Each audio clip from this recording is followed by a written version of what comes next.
Alright, so now in this new lesson, this will span over 2 weeks. What we intend to do is we have a basic structure of what will look like a burned down house. And we're going to be building a lot of different elements to build this effect. So initially what we do is we start out with building a lot of the basic fires and flames and aiming for more of a large scale flame effect. So initially what we'll do is there'll be several different layers that we'll build, and just because I want you guys to think a little bit more outside the box, I will try to make this a little bit different in some of the approaches to how we build these effects. So to begin, what I'm going to suggest is that we build some stock flames, and this is stuff that we can utilize in our shots for a lot of different uses, and it's stuff that we can recycle later on as well. So rather than building it specifically to emit from the geometry, we'll build these to initially be separate from that, and then later we'll kind of recycle those elements in a lot of different ways. So initially, what we have is just a blank scene, and what I want to do is begin to build up my effect separate to everything else. The idea is that we want to build one key type of fire and then utilize that to render out cards to put into our shot as assets, and later manipulate and put throughout our scene that will eventually get to emit from the actual structures. So initially I'm just going to go and create my container that we can work from. I already know roughly the proportions that I want to work with, so I'm just going to make this like 44, 60, 65, so roughly those kind of dimensions there. Now, the next step is that I could use a simple source for this. However, what I would rather do is create a particle system. So I'm just going to create an empty flow, and we'll just add in a birth and position operator and link these up. I also just make a little bit more room. Alright, I'm just going to select my PFS source, set the viewport percent to 100%, and maybe I'll make the width a little bit longer. Oops, and let's position that there. Okay, so I've just made a simple particle system aiming down and everything, but this will be good for what we're doing. Now, let's just set our frame length here to be a bit longer, like maybe 400. And I'll set my emitter to emit for 400 frames. And actually what I'll do is I'll set this to emit till 340, and that way flames have a chance to die away. And I'm just going to set my rate here to be something a little less. Alright, now at this point what we have is just particles, a little hard to see, but we have particles spawning on frame. And what I want to do next is I actually want to go and set up a spawn system for this. And the whole idea is that each time one of these particles is generated, it will generate 50 particles around it. So initially I'll set this up, and then I'll go and explain this a bit more, but we'll just set some values in there so we can see it. Now I'll add in a speed operator, and we'll just make this last not very long, like we can do a lifespan of about 8 frames. And I'll link that up.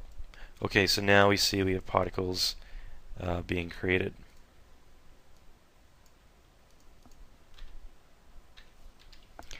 Now there's a few things I'll need to do. First of all, when these are being created, they're leaving the original particle behind. So selecting the spawn, I'll click on the delete parent, and that way they're all being spawned fine.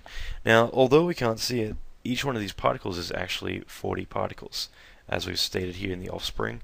So if we go to the speed here and even set the divergence a little bit, we can see that there's actually a lot of particles being generated.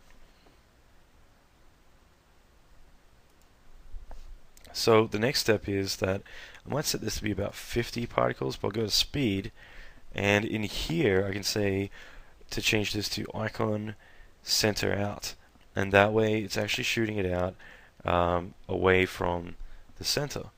So I could set this to be about 17 and 14, and that way what we get is these particles are, set the divergence as well, but these particles are shooting outward. So now we have these particles shooting out, but what I actually want to do is I want to create like a sort of a Bunsen burner, well, essentially just more of an effect where all the flames are shooting into one center source. So I can click on reverse, and now the particles are all shooting into the center.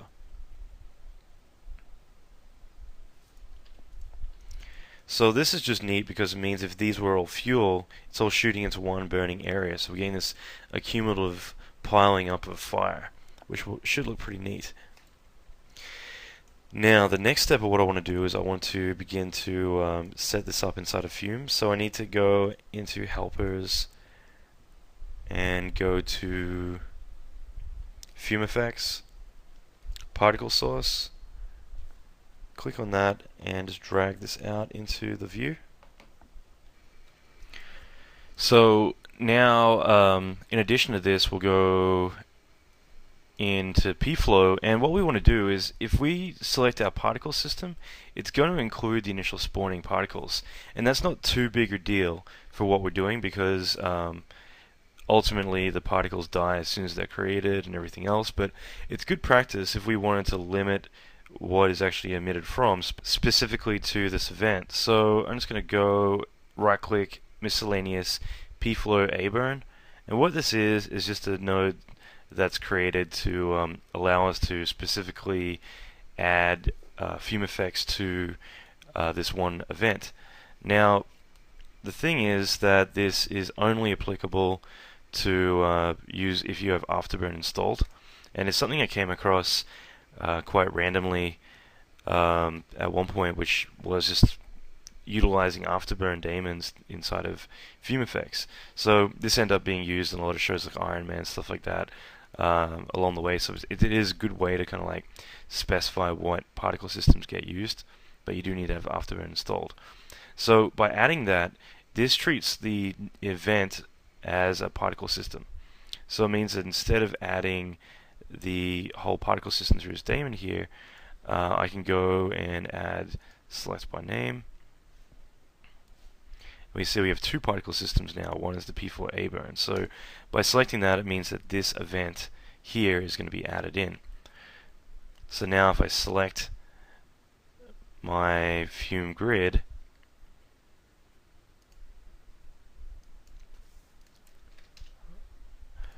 I'll just run the sim, or I'll go to object source and I'll add the daemon in, or the emitter, sorry, in, and then we'll see that the particles are being generated where my my fire is being created where my particles are being generated. So we can see that that works. And from this point, what we'll want to do next is just look at building this to be more like fire. So there's a few things we can do here. Alright, so at this time what I want to do is I want to look at initially setting up the radius of my emitter to be a little bit smaller, but we'll also bump up the variation a little bit. I might also bump up the velocity multiplier. The reason for this is more just to kind of give it more of a kick. By upping the velocity multiplier, it means that the fire will travel twice the speed of my particle systems. That way it'll get more of a inherited velocity.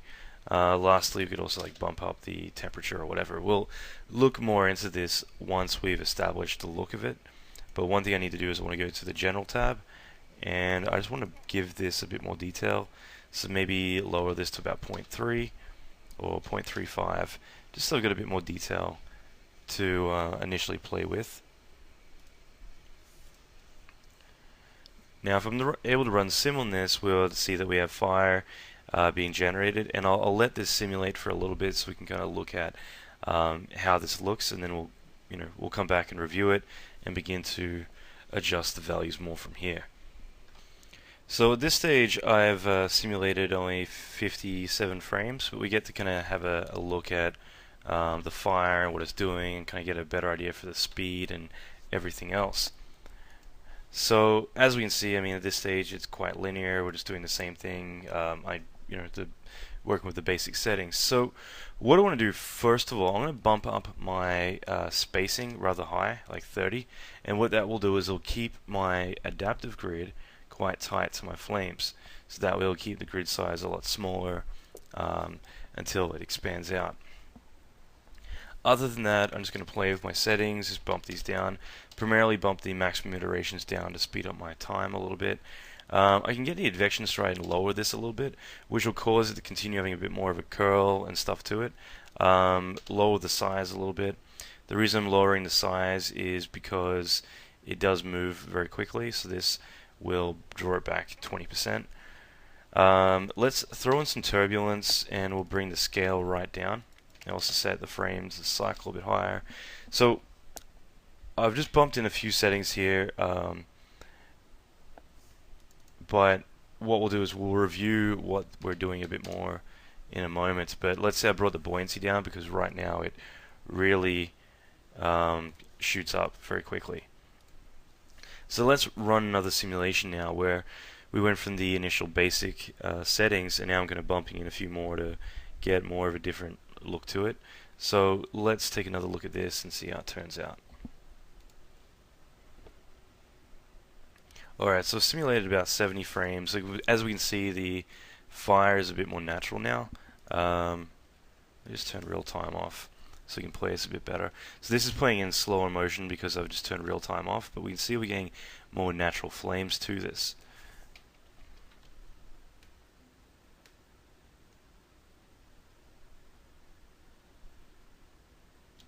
Now, here's the big thing. I'm going to get rid of my smoke. Now, the reason is because we have the smoke coming up, it's going to take up a lot of room, and I want to keep the focus more on the fire. So we can worry about smoke at a later time. I can build additional smoke to go with this, but I just want to focus on getting really detailed fire. The other thing I might do is I might bring my vorticity down a little bit, just like 0.3. And in addition to that, what I might do is adjust my burn rate to be a little bit more longer. So right now the flames are tall, but I want to have like really big like house flames. So I'm going to set the burn rate to about 12. I'll also give it a lot of variation, bump up the heat production as well, and from there we should be able to see a lot longer flames to deal with, as they'll burn at a lot of a slower rate. So now the flames last much longer. As we can see, they're burning and continue to burn and raise up. Now the buoyancy is a little bit too strong. I'll scrub through so it plays back quicker. The other thing is that I want to change the system scale. So this is a trick that we can do in here.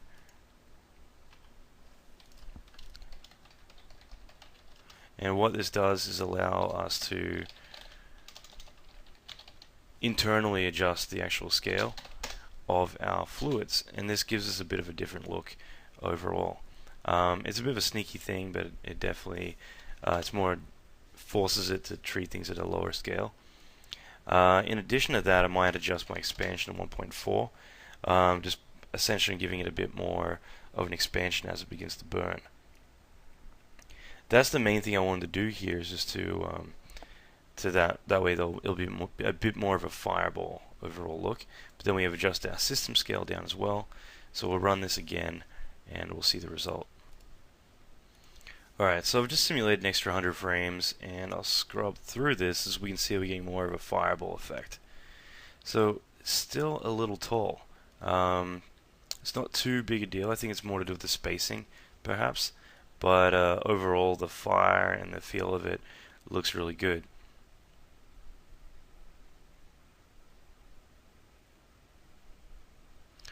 Okay, and as we can see, the adaptive grid isn't anywhere near the ceiling, so that means we have a lot of room to work with here.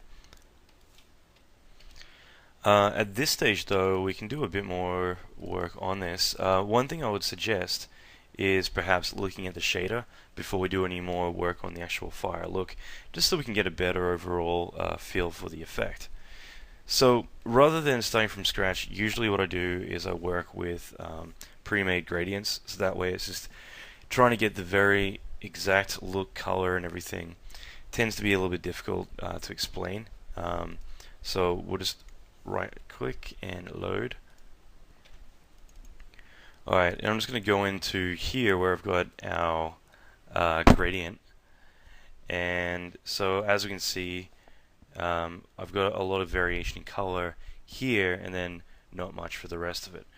It's also very dark, so when I right click and turn off the opacity, that means it will refer to this for the luminance values.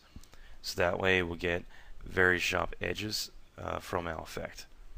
So this is really important because it means that we get a lot of color variation here, but then the edges, the outer edges, is more where what the color comes from.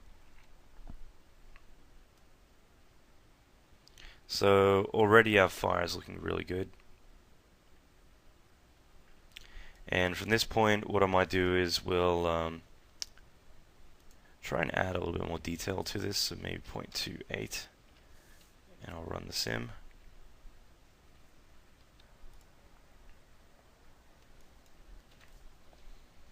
Alright, so simulated 100 frames, we can see we're getting a lot of detail. This is looking really nice. Now, the next step is that we want to ultimately adjust maybe the shader a little bit more. So let me just find a frame that I like. Okay, I mean, this will do. I'm just going to render out a single frame. We can take a look at it.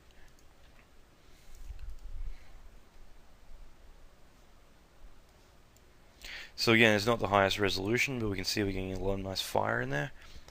What I might do here is I'll bump up my opacity so that way it's stronger, but then I'll bring this down so that way it's a little less opaque. And that way we get more of a stronger sense of fire.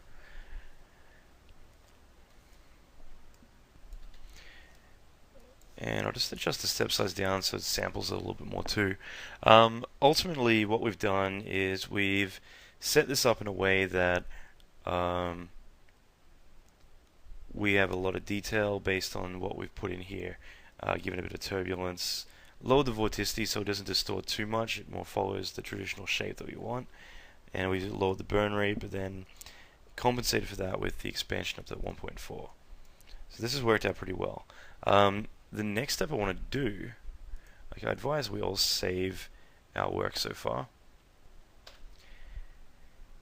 And what we want to do next is I'm going to go into the simulation tab here, scroll down, I'm going to add Wavelet turbulence to it. I'm going to go to the general tab next, and I'm going to go set, and make sure I have everything here except for smoke. And then that means when we run simulate the next time, we can then run a wavelet on it to get even more detail.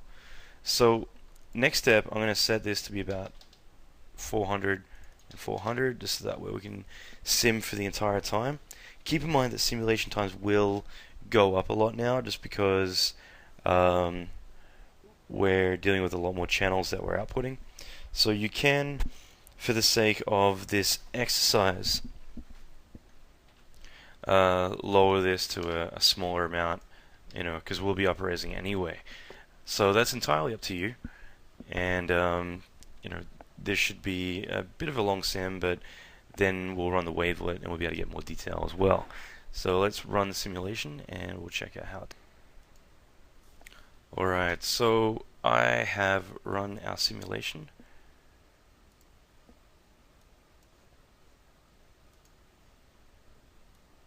And here we have our fire burning and doing its thing. So let's go to another frame, and I'm just going to hit render on this.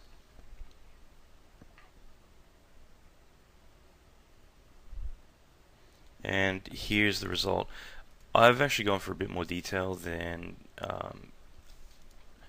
I've mentioned. So all I've done is put in spacing, a lower spacing value, so that way I get a fair bit of detail from the simulation. So as we can see, we're getting some really nice detail in here. From this point though, we want to go an extra step and begin to use the Wavelet. So under Wavelet tab, I'm going to go in here and set the grid resolution to 2.5, so that way it's 2.5 times the resolution. And I'm going to set the fire strength to 4, and this means it's really going to run the wavelet at a really strong value through all this fire. So lastly, I'm going to go to simulation mode and change that to wavelet, and then I can hit sim, and we'll be able to up-res this even further. Alright, so now that's done, what we can do is we change the wavelet here under cache, and that way it'll load in a much larger cache to work from. So now that we have our initial cache, we can then work from this point to utilize a lot more higher resolution to work with a lot more detail and everything else. This is our original render here, and now just render it with the new detail. We can see there's a lot more detail being pushed through it. So obviously it's a much higher resolution now, but it definitely does mean that we can get a lot more detail from that original sim. Now simulation times tend to be a little bit more opposed to when we're just working with one channel, but here's just a render I've already put together of what we're looking at.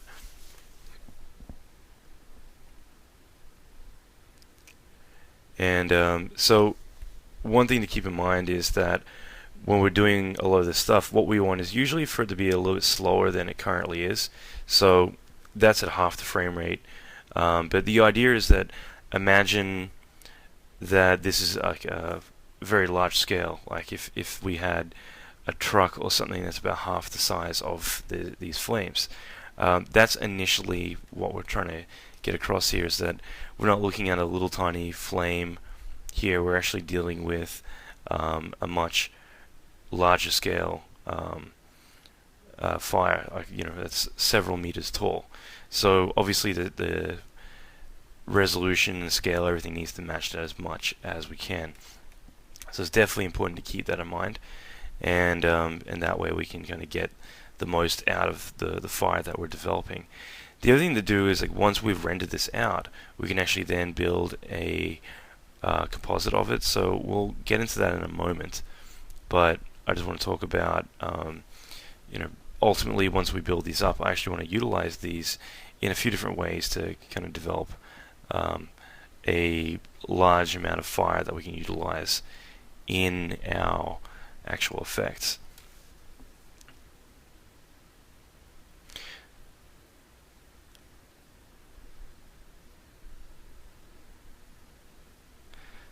So lastly, when we're looking at the bigger picture here, like when we're actually looking at what we're working from, we'll be putting all of that fire into this shot here.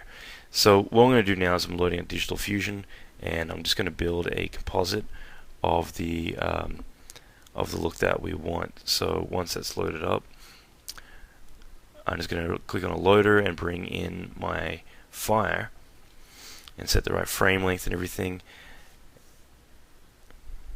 Now it's actually 400 frames, but I've only simulated about 300 or 360 roughly. So I'm just going to punch that in here. And here we can see our fire brought into the comp. So what I want to do next is I'm just going to add a color corrector to this. And we can start to push for more yellows or reds in there, depending on the look that we want, to saturate it a little bit as well. Just to give more of a stylized fire that we want. I can also go to the mids and bump them up a little bit to make it blow out, make it more intense. Same with the highlights or the whites or brights. But I might bring these back a little bit so they're not too intense. At the same time, I could always go to shadows and like bring the darks up a lot more. So that's, I've got complete control here in how much we do this. but ultimately it should give us a bit more control over the look. I can also add in a sharpen, and this is a little bit of a dirty trick, but it does add artifacting and stuff to the fire, which can work out really well for getting small scale flames in there. So obviously I don't want it to be too intense, but just enough to get the extra detail. Lastly, I can go in and I can add in some glow, and that will help intensify the overall feeling. Now I'll need to adjust the size and the glow strength to kind of tone it back a little bit, just to make it feel a little bit more natural to what we're trying to achieve. So something like that kind of works out well. It's got a good aura to it, and all this together makes for even more flame detail with our look. So that's kind of like the feeling that we're going for.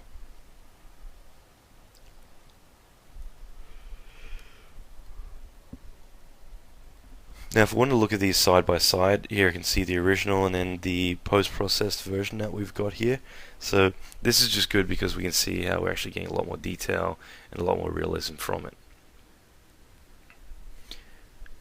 Now at this point it's up to you. You can basically render these out to use as cards.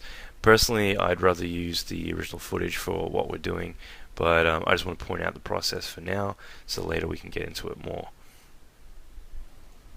Alright, so we've loaded up our house here, and there's a lot of different things we're going to be doing. So initially, one of the many passes we're going to build will be actually all the main fire inside of the interior of the house. So what we're going to do is we're going to go and import, merge,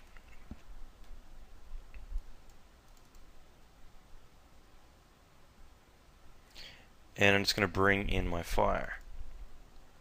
And let's bring in the FumeFX container itself.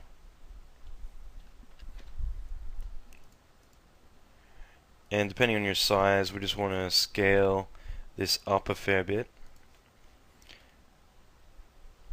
I also want to set this to be negative 65 frames. And we'll just display the fire. And I'll keep the cache at default for the time being. Just that way it draws quicker, and then when I'm ready I can bump this up to get more detail. So the whole idea is that we just want to get the flames burning, doing their thing, and I'm just going to move this inside of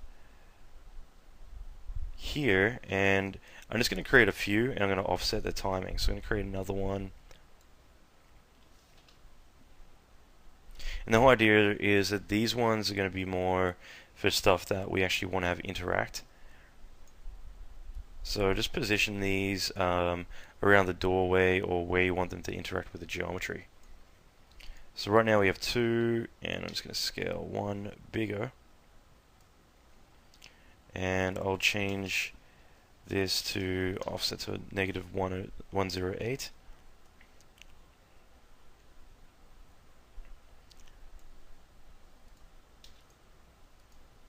And we're going to continue to position these around the base here.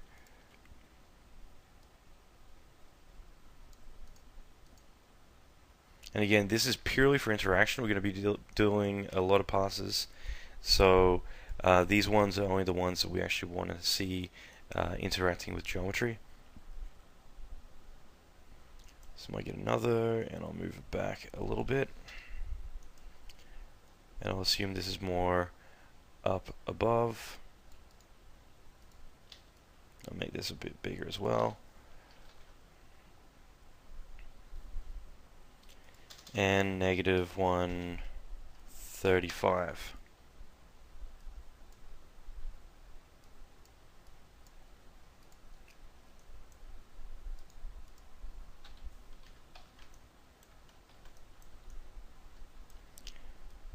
So we'll just continue to do this a few more times, just to develop some nice interactive flames for this.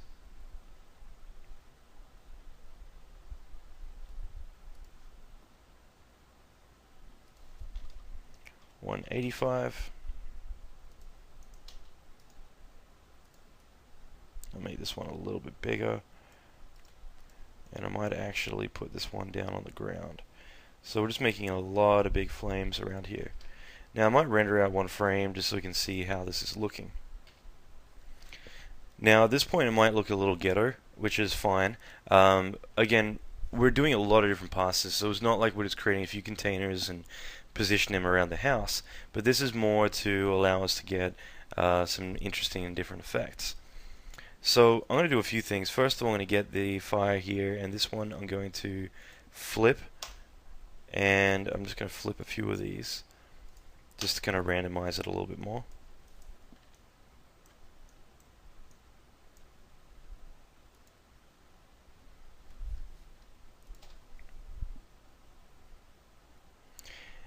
And what I'm going to do next is I'm just going to go through these and change their cache to Wavelet.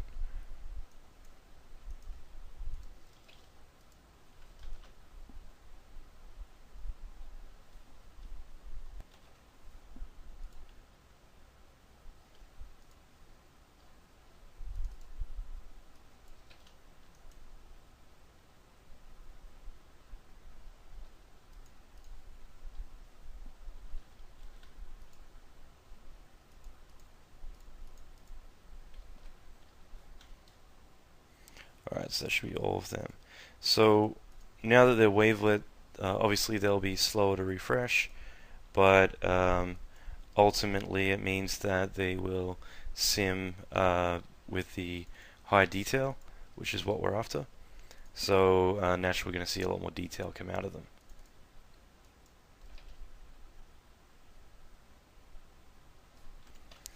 And just as a heads up, another way to do this also is just to say like dollars fume star dot selected cache equals 1.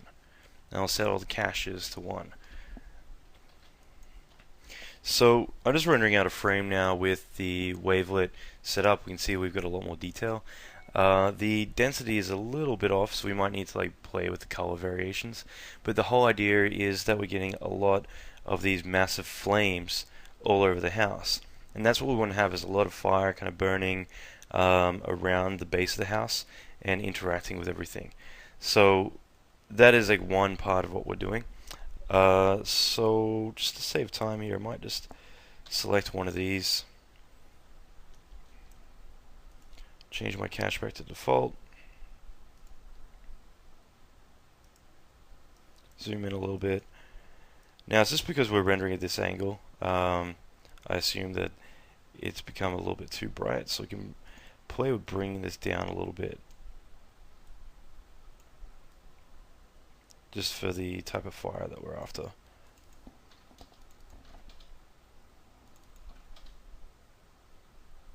So we try that 0.3 and 0.5, and again, if we wanted, we could run this as a script. What I'm going to do for the time being, just while I'm testing this, is I'm just going to say $renderable equals false, just for everything else, except for my one container that I like. Just so that way I can render it by itself and just see what it looks like. And then we can see this fire by itself. So this just means that we can kind of get a better idea as to the density that we want for the flames and everything else, just to kind of match what we feel like. So I'm just going to keep this one selected.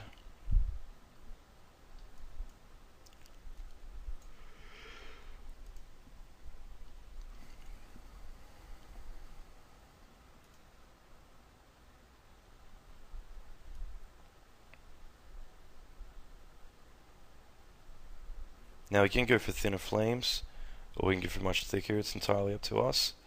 And again, keep in mind we can color correct this, so I will make it more yellow and everything, but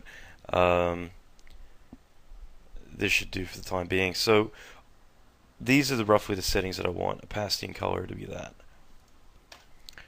Now there's a few ways we can do this. I think the easiest way will probably be just go save preset, and in our preset I can just say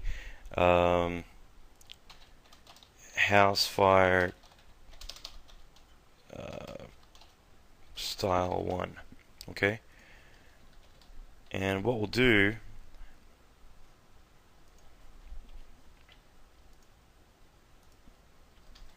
is one at a time we'll just quickly load up the preset.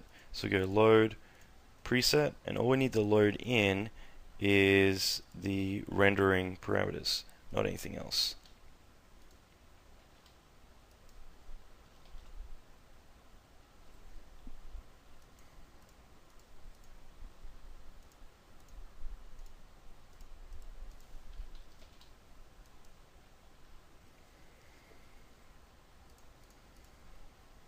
So what this is going to do is it's going to bring in the settings from this preset we saved for the rendering tab. Lastly, we can do two things. First of all, $fume star dot renderable equals true, and $fume star dot selected cache equals 1. So that's going to make them all renderable again, as well as load up the wavelet, just so that way we're getting high detail again. So this is the quick render of it, and again we're still setting this up, so it's entirely up to you how far you want to go with it, but ultimately we just want to have like fire that's burning around the house in certain areas. I might position this a little bit more in the center. So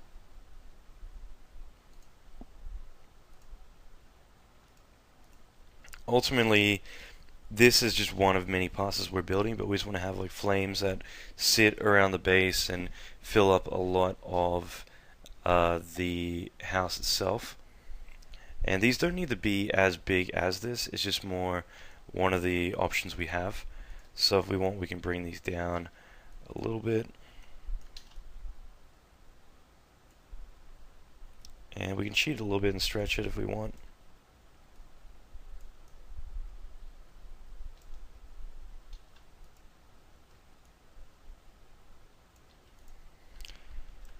But that's basically it. That's kind of like what we're going for, is just to have this as more of a interaction pass. And then naturally we're going to have fire coming off of the girders and all over the place, as well as additional layers that we're going to put in here. But this is one pass which we're going to now save out and call it fire asset pass. So I'm just going to go save. I'll call this max. Okay, so we'll go to house fire asset pass VO1. So this pass is specifically just going to be lots of flame assets.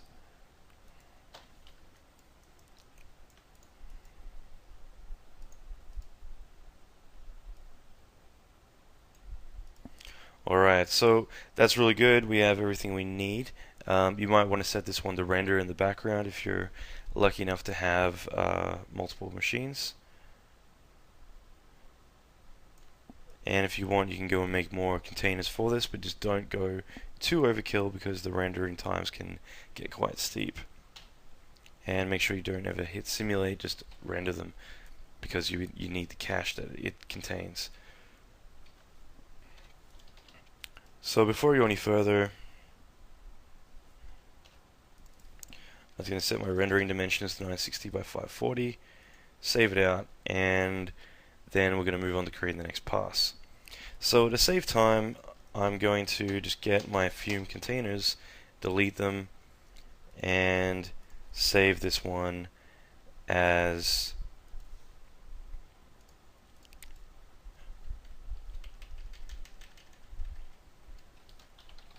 matte VO1. And one thing we haven't done yet, so I'm going to go in the material editor. You'll need to do this to the fire asset pass as well, but I'm just going to go in and make this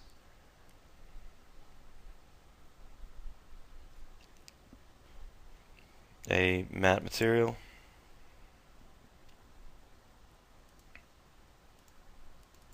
Assign it, apply atmosphere. I'll turn off shadows, I don't really want them. Okay, now save that and do the same for the original pass here when we want to. Now what I want to do next is we're going to begin to create another set of fire passes, and we begin to layer this up. So at this stage we've created a scene file which had a lot of containers in it. Now we're going to do another one similar to that, but not using the containers itself. The reason is because I want everyone to start thinking outside the box a little bit and look at different ways to work with a lot of what we're doing. So what I'm going to do is we're going to load into the material editor the original render that we did earlier. So loading up the material editor, I'm going to click on diffuse, bitmap, and we'll load in our flames. Now it's entirely up to you whether you want to bring in the ones you comped or keep them raw. What I might actually do is just bring in my original raw image sequence.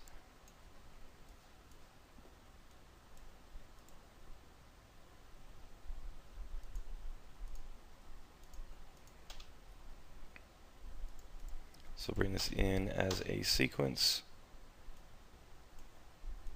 and we can offset the timing by like 35, so negative that. And the reason is that way we get our flames coming in at frame 1. They'll look a bit like that. Now the reason we're doing this is because by not having it post-processed, we can grade it the same way that we do everything else, so that will work out better.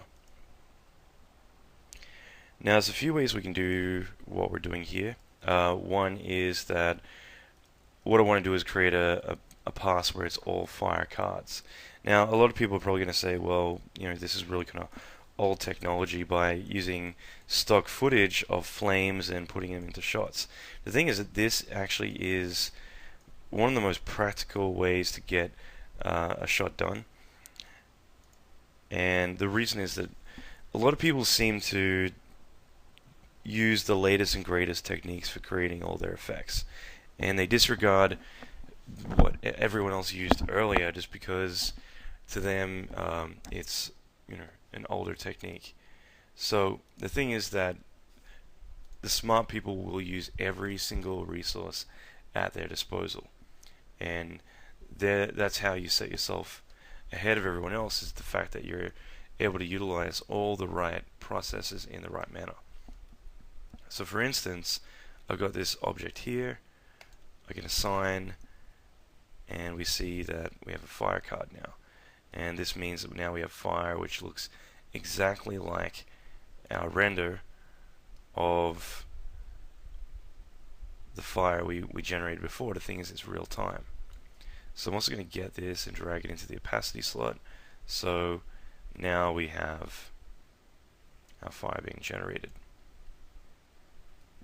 The other thing I'm going to do before I go any further is go to the hierarchy, effect center pivot, move the pivot down to the very base here. The reason for that is that way I can scale this up and down pretty easily. And I'm going to position this on the ground more. If I want to render out a frame, you can see we have the fire there. I just adjust my self illumination to 100%, and then we should have a bit more accurate fire. Going to opacity, I'll click on make unique, so this is unique, and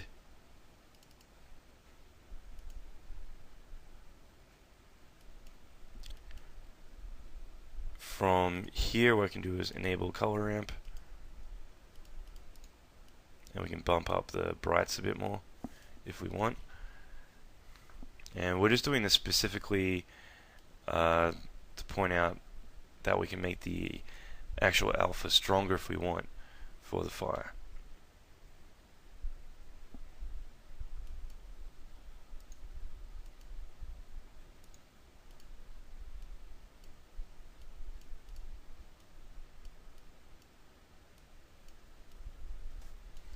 Alright, so there's a few things we can do there, but ultimately that's kind of what we want to do, is to use the alpha, then bump it up just a little bit,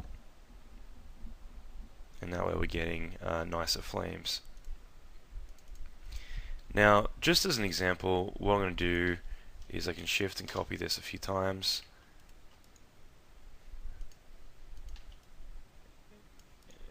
And just scale these up a little bit. Now the whole idea is that now we've just made several flames, we can begin to layer them up, and as you can see that they're added into the shot and working pretty well. So I'm just merely pointing this out at this point, but this is a way that we can generate additional cards to put into the shot. Usually I want these to be more in the background. They're not necessarily going to be something I'll put in the foreground, but more just to add additional fire everywhere we need. So rather than manually setting up flames everywhere in a shot, which we will do a little bit, but not excessively, what I'm going to do is I've got this mesh. Okay, so what I'm going to do is I'm going to go to create panel, and I'm going to create a strip, a flat plane. Let's position this where we can see it. So just create this flat plane here. And we can make this as thick as we want and wide as we want. Okay, and rather than manually controlling all the cards myself, because then I have to make individual materials for each one to control the offset, I'm going to bring in particle flow, and I'm going to just get rid of everything. Okay, and I'm going to create a empty flow and a birth and a position object. Link this up, go in here and set the viewport percent to 100. I'll set this to all emit at 0, and I'll add my plane as the object. So naturally now we can see that we have particles emitting onto the surface. Now what I'm going to do is I'm going to create fire cards from this. Now I could just do a shape facing, but the thing is I actually want to control the pivot. Well, I want to do a few things. So rather than do that, I'm going to do a shape instance. There we are. I'm going to select this flat plane here. Okay. Now we go change display to geometry. All of my particles now are instances flat planes. So let's go to rotation, and we can see they're randomly assigned. If I were to render that now, it would look pretty weird. There we go. But we can see that we now have our particles assigned. So with rotation, I'm going to change this to world space and rotate it in 90 degrees, so that way they're all facing up. Now, the other thing I'm going to do is I'm going to change the amount to maybe 20, just so we're dealing with a few less. And we'll go to shape, I'm going to assign a scale operator. The scale operator, because the pivot is correct, is going to scale correctly. So now we get some that are bigger, some that are smaller. And this works out pretty well. And I can randomize that as much as I want.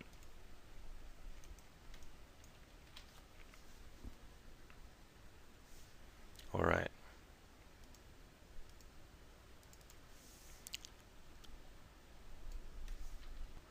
Now usually, I'm just looking at my render here, usually my alpha should be bright white, so make sure when you do render your stuff out to make the alpha bright white, because for some reason it's coming in a lot less than it should be.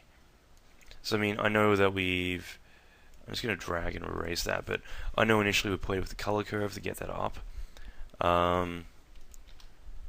but it just seems like the alpha that was split out wasn't as strong as I would like it to be. So maybe adjusting the mono channel output to alpha, maybe that will fix it a bit.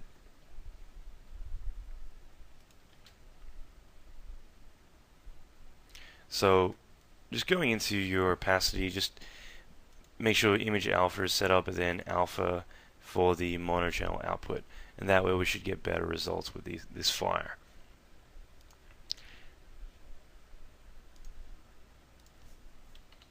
So now we have all this fire being generated. It's all looking exactly the same, but now we can see that we do have, in fact, got flames being emitted. So the next step will be that we want to randomize these a little bit. The best way we can do that is we can go in here and set the emit age to maybe -30, or however I want it to be. So that way they actually come on over time, but they are all on screen by frame 0. The next thing I'll need to do is going to go and assign a material dynamic and drag my shader in here as an instance. I'm just going to call this fire card 1. Okay, so I brought it in as an instance. I'm going to say reset particle age, randomize age offset. Lastly, I'm going to go in here to my material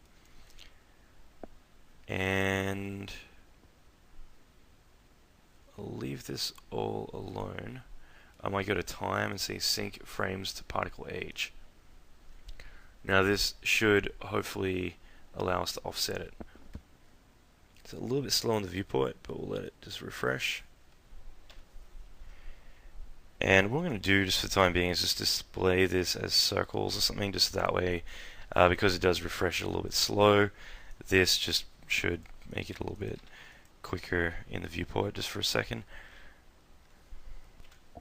So here's a render, and again we can offset it a lot more, but I just want to point out how it's going to look. So now we're getting all this different randomized fire. What I will do at this point is I'm just going to go into my shape and say not acquire material. We will say acquire mapping, and I'm going to go in here to my fire.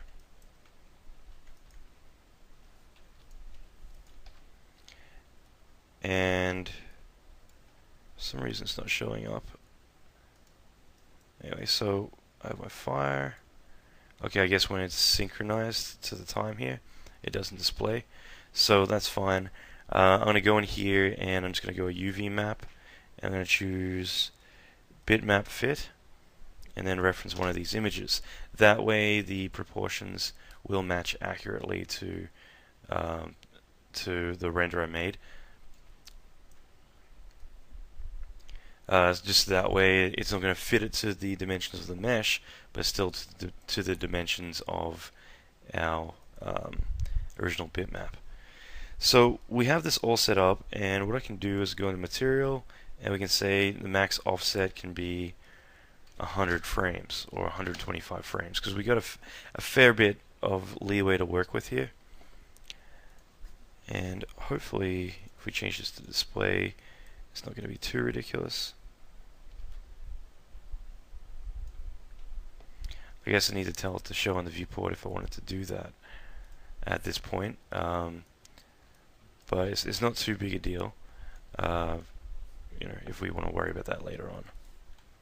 So at this point, it just means that we now have fire which is being generated. Okay, it may be a little too big, but we can see that we have it all working and doing exactly what we want.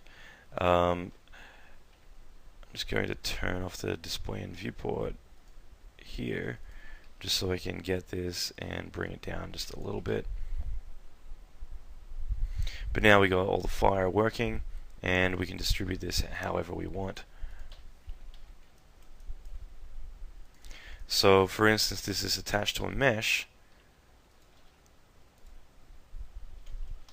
so I can select my mesh, I can move it inside the house, and if I want I can set up an additional system.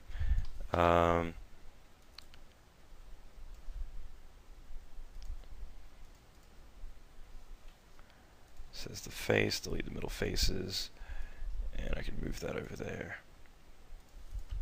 So going to pflow, I can now build a secondary system, link it, or in fact I could do it all in one, link it there, and we'll set that to 35, and it just means now we have cards being distributed inside the house as well as behind on the sides and so forth. So I'll keep this view active, but I'll hop into this one.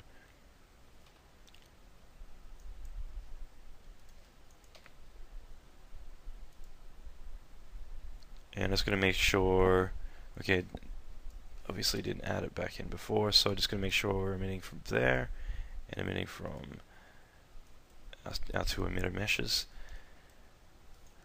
Okay, that should look better. So now we have fire being distributed everywhere. And I've got complete freedom if I want to get my mesh.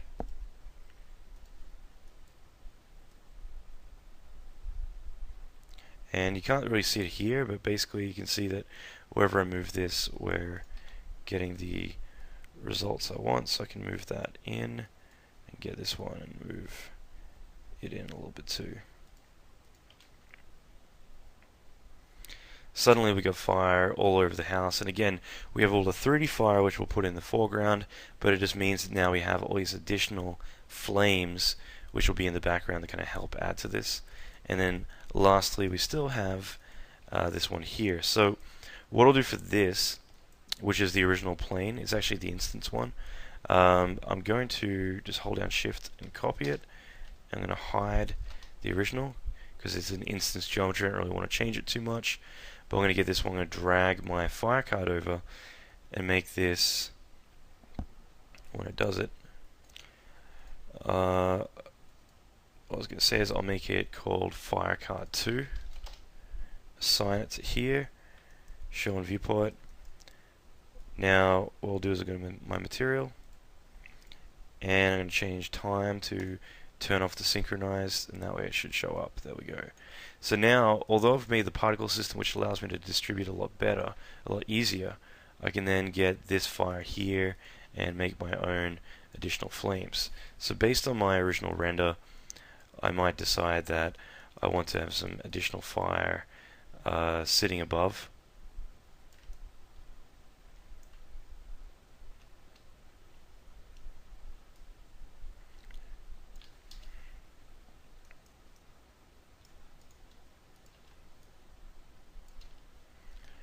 And I'll get this copied again.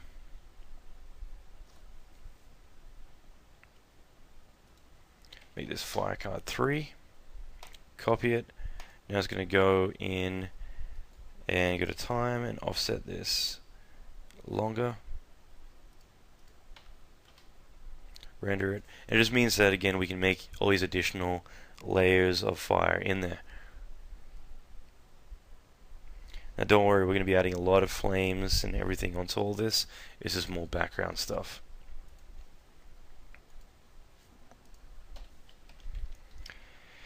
Now, lastly, if we wanted, we could have lots of additional fire being emitted onto geometry, and you know, we can do a lot more. And I'm purely just pointing out a lot of these processes. It's not about like trying to get a final image right now. So for me, it's more about just pointing out that you can use all these different approaches.